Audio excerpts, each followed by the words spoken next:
Et c'est toi qui devais délivrer tout ton village, mais tu avais été connecté avec Dieu.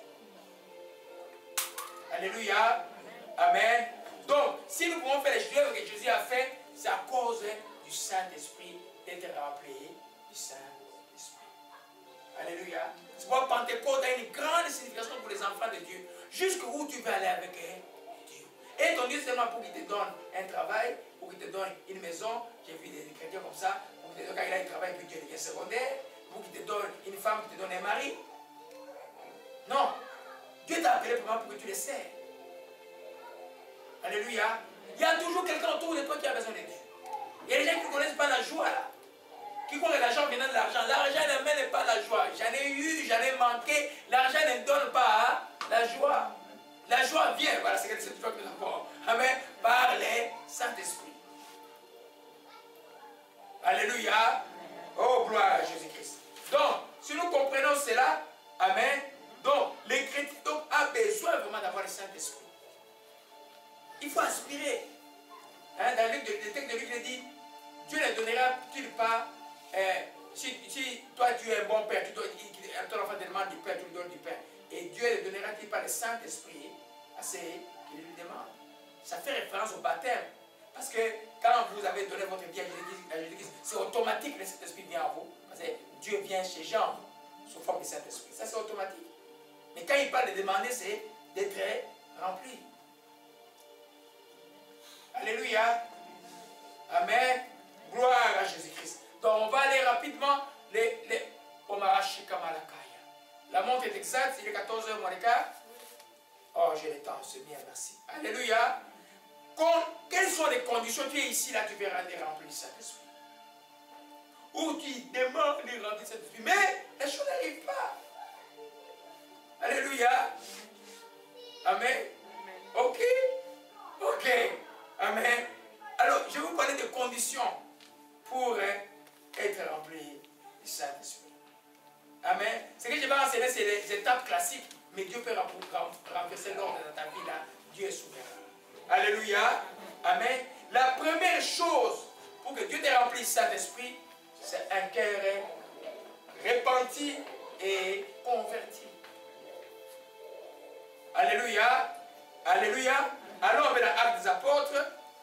Amen. Si ton cœur n'est pas repenti, c'est-à-dire que tu as confessé tes péchés, tu as renoncé à toutes les mauvaises choses que tu as fait par le passé. Alléluia.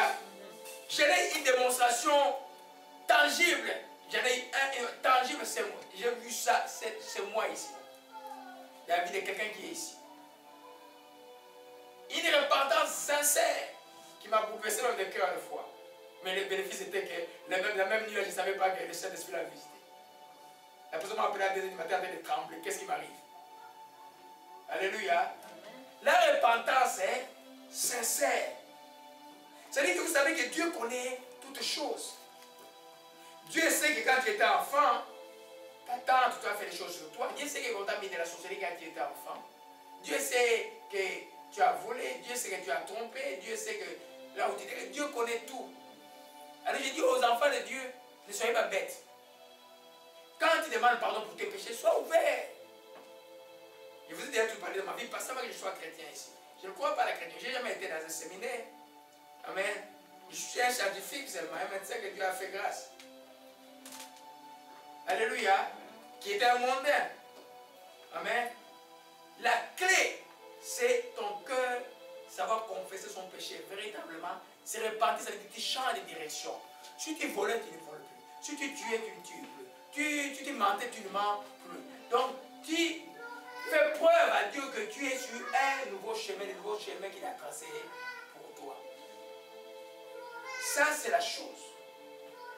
Amen. Donc, au niveau des cœurs, là, si tu as ça, la paix de remplir Saint-Esprit, on va voir dans Actes chapitre 2. Amen.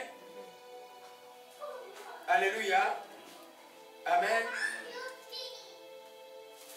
À partir du verset 37, donc j'explique le contexte, le jour de Pentecôte. Ma soeur n'a pas de Bible là-bas. Tu n'as pas de Bible? Il faut lui donner une Bible. Ah, tu as ta Bible à toi, ok. Amen. Alors,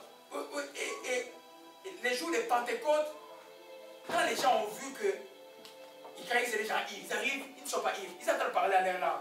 Oh, mais c'est des Galiléens, comment est-ce qu'ils parlent arabe? Comment est-ce qu'ils parlent telle langue?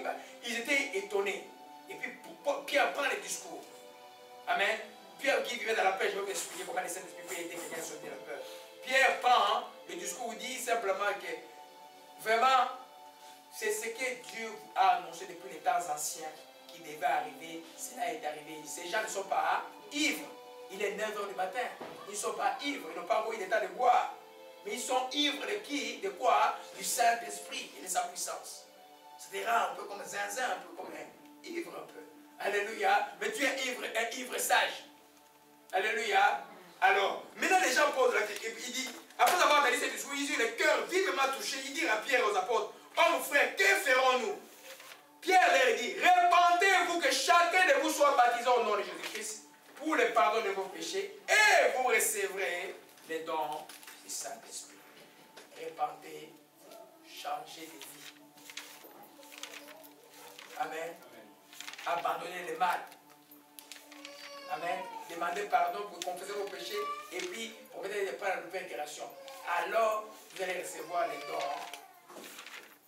Parce que si vous n'êtes pas repenti, c'est difficile que cela vous arrive. C'est vrai que ça peut être un jugement pour vous. Et jouez pas avec le feu de Dieu là. Alléluia. Alors, ça c'est la première condition. Mais la deuxième condition, il y en a qui croient ici qu'ils sont dispensés qu'on les fasse. Mais regardez-moi. Tous ici, regardez-moi tout le monde, je demande à tout le monde de me regarder. Vous tous, il y aura toujours quelqu'un dans la vie, un jour quelqu'un vous fera mal, qui va vous trahir. Il y aura toujours quelqu'un qui vous fera mal. C'est pourquoi vous étiez tous enfants catholiques là, notre Père, tout le monde connaît. Seigneur, pardonne mes offenses comme je pardonne ceux qui m'ont offensé. Amen. Amen. C'est la parole de Dieu, n'est-ce pas? Amen.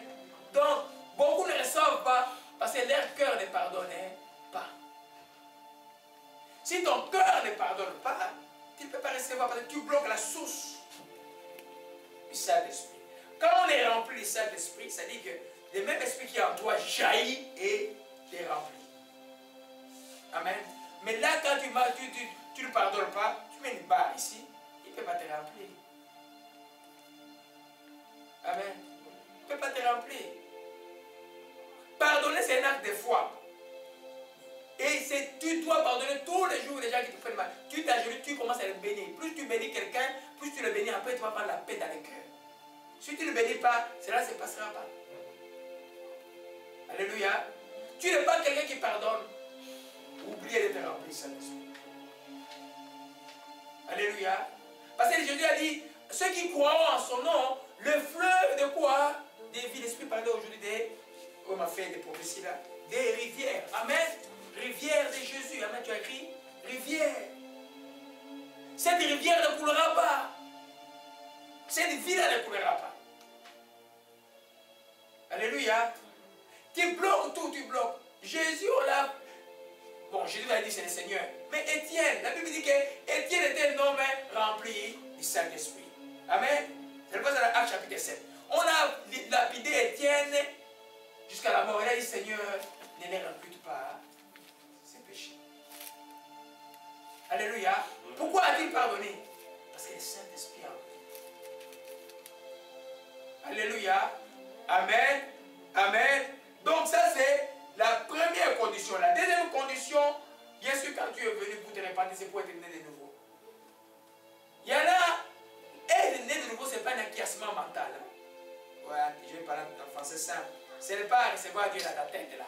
Penser que Dieu existe. C'est recevoir Dieu dans ton cœur. Tu dis, Jésus-Christ, je veux être moi tel je veux que tu sois mon Seigneur et mon Sauveur personnel. Je te reçois dans mon cœur. Et quelque chose n'est pas dans le cœur. L'acquiescement mental arrive souvent chez les enfants des religieux, des pasteurs et tout, ou les gens qui ont grandi à l'église. Amen. C'est pas nous faisons attention ici, là, je dois voir né de nouveau. Les enfants qui ont grandi à l'église croient que venir à l'église c'est ce qui est bon. Mais non, tu peux venir à l'église jusqu'à l'âge de 30 ans et jamais été né de nouveau. Né de nouveau, c'est une nouvelle vie de Jésus qui commence en toi. C'est comme un prérequis, c'est comme une première étape pour être rempli du Saint-Esprit. Mais c'est Dieu qui fait ça en toi. Toujours Dieu te demande que tu te répandes. Quand tu te répands, tu es de nouveau. Après, le don de l'Esprit viendra automatiquement. J'ai précise que si tu n'as pas rempli Saint-Esprit, tu peux vivre une vie chrétienne normale, sans problème. Mais tu n'es pas où tu es pour les services. Et tu manques beaucoup de choses. Tu es chrétien, Jésus va venir, tu vas aller au ciel. Alléluia. J'ai dit aux enfants de où tu vas aller avec Dieu. Alléluia. Amen. Amen. Amen. Alors la troisième étape, c'est être baptisé. Je vais parler de vrai baptême dans l'immersion au nom de Jésus-Christ. C'est comme nous disons les Actes des Apôtres. Amen. Quand tu es baptisé, tu t'es dans la mort et à la résurrection de Jésus-Christ. Donc les bénéfices de l'œuvre de l'assainissement, les bénéfices de l'œuvre de la résurrection et les bénéfices de l'œuvre de Pentecôte que nous voyons aujourd'hui est sur toi, tu seras rempli. Ça s'est passé avec Moïse, ça s'est passé encore avec qui? Il y a des gens comme ça qui sortant de là où je priais et l'Esprit est arrivé. Il est entré dans les rues. Alléluia. Amen. Amen. Donc, nous voyons que si aujourd'hui là, oh non, les gens ne veulent pas suivre les étapes, c'est très compliqué. Amen. Les baptêmes extrêmement importants comme préparation à cette chose. Mais ces précautions est comment déterminant parce que Dieu des fois surprend les gens. Moi, comme par exemple, j'étais rempli du Saint-Esprit avant d'être baptisé dans l'eau. Amen. Dans la maison des Corneilles, les gens qui sont remplis comme ça là, c'est les bulldogs de Dieu. Quand tu es rempli comme ça là, ça dit que tu es quelqu'un, tu es appelé de Dieu et les gens voient la tangibilité de ton appel. Ce n'est pas un jeu. Alléluia. Et c'est ce qui se passait dans les jours de la maison des Corneilles, dans Actes chapitre 10. Pierre est en train de parler, les gens ont reçu le Saint-Esprit et puis il a posé la question, peut-on refuser de l'eau à ceux qui ont reçu le Saint-Esprit comme nous? Et on les a baptisés dans l'eau. Donc il y a des gens qui peuvent être baptisés du Saint-Esprit avant d'être allés dans l'eau. Mais ça c'est l'œuvre de Dieu lui-même. Je ne sais pas comment il fait ça, c'est lui-même. Alléluia. Amen. Amen. Amen. L'autre condition qui est importante, c'est ne pas ignorer que la promesse vous concerne aussi. Ça, c'est le plus grand blocage. Il y a les enfants de Dieu qui sont nés de nouveau. Il y a les enfants de Dieu qui sont baptisés. Amen. Il y a les enfants de Dieu qui vivent une bonne vie dans le Seigneur. Amen. Vous allez voir que Omarata Kashikaya. Amen. Et Oshumana Kabara Sakashimana. Soyez concentrés, s'il vous plaît, ne me distrayez pas. Amen. Amen. Que ton nom soit béni, Jésus-Christ, que ton nom soit exalté. Amen. Quand vous ignorez que la promesse est aussi à vous, vous croyez, non, c'est pour les autres. Moi, le Saint-Esprit, ce n'est pas pour moi. Vous n'allez pas recevoir cela. Et tout ce qui vient de Jésus vient par la foi. Tu ne vas pas recevoir là. Tu dis, c'est ta promesse pour toi. Et que moi, Dieu a dit sur ses servants, il a dit sur ses enfants, même sur les serviteurs et servantes. Même si je suis quelqu'un, je ne suis pas quelqu'un qui était, vous voyez, à Charaf, là, il était de la région musulmane. Il est venu dans le Seigneur, il était rempli de Saint-Esprit. Amen. Aujourd'hui, là, les jeunes hommes se comportent bien spirituellement. Vous comprenez un peu? Amen. C'est-à-dire que Dieu ne fait que c'est tu dois savoir que la promesse est pour toi. Quand il dit que la promesse est pour toi, ton cœur est ouvert à recevoir la promesse.